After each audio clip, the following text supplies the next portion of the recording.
what do you think about cryptocurrencies? Because I mean, as a libertarian for myself, when Bitcoin came out, initially, actually, let me back up a little bit. When Bitcoin came out, I thought it was a scam, so I didn't even really pay attention to it. The first time I really looked into it was like 2015 or something. I think Bitcoin is only like 250 per coin. Yeah, 250 USD. Yeah, and I didn't pay attention. I only really paid attention when it became like 3,000 or something a coin, which is in about 2017. Yeah, and then it keep going up. Yeah, so, but the thing I have a problem with BTC or any cryptocurrency is the gas fee. You know? Yeah. Okay, it's against their central banks, and it's like a decentralized cryptocurrency to utilize money. But why does it have a gas fee? And then, so basically, if you use cash, there's no gas fee. I pay you. There's no cut. Yeah. So, just a hypothetical situation: if two person transfer to each other infinitely, all the money will be gone. Yeah. Yeah. But they haven't done anything yet. They just transferring between back and forth. Yeah, hypothetically speaking, right? Yeah. So if you put it in a practical way, all the money eventually going to go to the miner. Yeah. At the end of the day, right? So how is it different from central banks printing money? Yeah, it's because at the end of the day, you'll be poor. You frame it, or I say frame a lot, but you have a very good example of how that system is a little bit flawed. Yeah. But to answer the question about the gas fees are necessary for compute and the ability to allow the hundreds of thousands. I can also see the practical reason why they would charge. Yeah, because you need electricity and everything, right? There's an energy. There is energy consumption. Yeah. So wouldn't it be better if you're a business person to become not even the miner, you become a power company because you're getting the lowest denominator. Totally. Right. Yeah. If you control, you'll be the most winner of all. You control the commodity. You would control the ability for it to actually happen. Yeah, absolutely. Yeah. But look at how many people are actually capable of doing that, right? Yeah. At a scale to which government institutions or privatized institutions give power and energy. Yeah. But I mean, solar is another interesting thing to consider, right? If you're selling energy. Solar, and if everyone starts switching to solar, it kind of raises new implications on how we distribute energy. Yeah. Also, there's some thermal heatings as well. I don't know if you look into it. Yeah. So they're taking data centers and putting them, I believe, Estonia.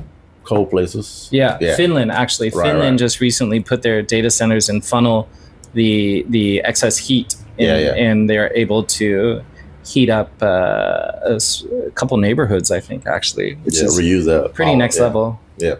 And most countries or most cities should be trying to think of ways to do this, but leave it to Western Europe to figure out these amazing solutions. Like the Netherlands is another example. So the issue is the gas fee gonna eat up everything eventually. But the good thing is it's deflationary, right? So it will only be one certain number of limit, 21 million coins. 21 million, and then the population growing, so then the amount price will be getting increasing. But I'm assuming the fee will still the same or become less and less as the network grows. It already is. I think the gas fees are becoming less. There are also exchanges in DeFi that's allowing you to avoid heavy gas fees too. And the conversion of there's many different ways to avoid the heavy gas fees associated with transferring Bitcoin. And if you transfer peer-to-peer, you still have to pay gas fee, right? Not even without exchange. P2P? Yeah, you do. You still have to pay, So, but I guess if it's deflationary and the gas fee is getting lower and lower as the time goes on, then I guess it's okay. But isn't it? I do believe that there's in DeFi, right? Like, so if you have two MetaMask wallets, two MetaMask wallets that you own, and you're not converting it into anything, I believe. So there's another abstraction layer. Yeah. That chain the ledger only. The changes, where you don't have to pay the gas fee. But I haven't looked into that one yet. But I think what they're doing is changing the ledger. I think it's layer 0, or layer 0 allows the cross chain. Right. And then I do believe that there's a way to pay almost no gas fees. Okay. Yeah. But then I don't know enough about it though. You will have it you will make a change on the blockchain, the record, or is it just another virtual layer that just change the? It's a virtual layer. Okay. I don't think you'll be actively changing the ledger. If you don't change the blockchain, then you have a third party risk now. Like MediaMask is now holding the information. It becomes central. It becomes a central bank. Yeah, centralized. Yeah. Okay, I see where you're going. Yeah, and you're right. You're absolutely right. Yeah. And I do think that is something that people need to consider. If their original intention or their original to decentralize was the whole I love the fact that this is decentralized. I love the fact that this major banking institution or the government isn't aware, but they are aware, and third parties are aware as well. Yeah, will be aware. Yeah, I have a follow-up question for the Bitcoin. So one aspect of Bitcoin is the KYC. Yeah. Right. So initially it was supposed to be decentralized and also anonymous. Right. Now, even if it's anonymous coins, there's on-ramp and off-ramp from the exchange where they ask you everything about yourself. So even if the privacy coin is not private. Yeah, exactly. Yeah. It's no longer private. Yeah. Especially on centralized exchanges. Yeah. I mean, DeFi, there are some workarounds. But for the most part. Yeah. Plus now they pushing the digital ID, right? Yeah. To do everything, not just cryptocurrency. So, and then if you look at Ethereum and other layer 2, 3 cryptocurrency, they got contracts, right? They can do if-then statements, so you can control what you can spend and where you can spend all these stuff.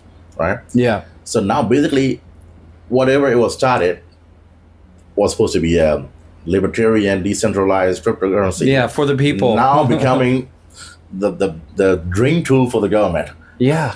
Right. Isn't absolutely. It amazing? And I think because there was such a massive wealth exchange and so much value created. Yeah. That I think the people that got the most value, particularly exchanges and close associates, were like, okay, in order for us to keep this value, we have to comply to the government. Yeah. And that's why it's now no longer anonymous. Yeah. And you used to, I think it was like 3 or 4 years ago, you started to see in crypto, there was still some levels of anonymity. But I do think during COVID and the KYC era, where there started to become more regulations, the SEC was really cracking down on a lot of these exchanges. And Bitcoin in Thailand is also following suit as well. The KYC here is getting pretty stringent. That's why they close all the accounts. Yeah, but they still, Bitaza still exists. BitCup just recently had the BitCup Summit. Which was, I think, over 8,000 attendance too, and you see public advertising for BitCup signing up, and BitCup, I believe, certainly complied with the Thai government, then the KYC is very stringent too. Yeah.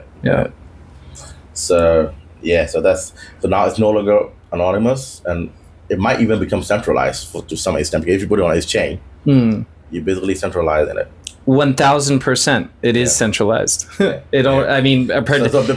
Thailand, it'll probably take about 2 more years of infrastructure improvements before the government is able to monitor the exchanges efficiently. I think right now, I wouldn't say Wild West. There's still on-ramping and off-ramping that tends to skirt by and some shady KYC or lack of KYC stuff happening. And but I do think it's getting more stringent. Yeah, and more tighter. Yeah, and what's interesting to consider is like the public people that are publicly and actively trading on these exchanges in Thailand, for example, during the period where there was no KYC to now where there is KYC. So then there is also like, hey, we're sorry, but now we're actually going to need your Thai ID card, your address, and photo ID, even biometrics in some cases too. But I do think there are still, and this is just what I've heard, there's a particular section of accounts that don't necessarily, the KYC is still non-existent, right? Or they don't actively know.